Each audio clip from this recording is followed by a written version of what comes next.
Hi, this is Nolan from Benchmark, and in today's video I'm going to be showing you how to change the scroll bar width within your FieldGenius application. So what I'm going to do to begin here is I'm going to click on the plumb bob in the bottom left corner and open up my main menu and my settings menu, and then I'm going to click on options, and then what I'm going to do is I'm going to expand my first option here, the interface.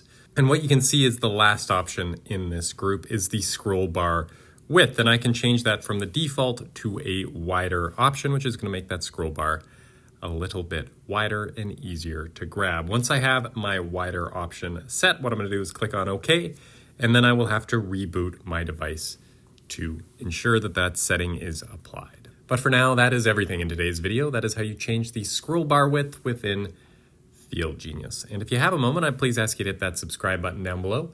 It really does help us out and helps me keep making these videos. And if you have any questions about anything you've seen in today's video or any questions about anything you've seen on our YouTube channel, please give us a call at 1-888-286-3204 or visit us on the web at bench-mark.ca.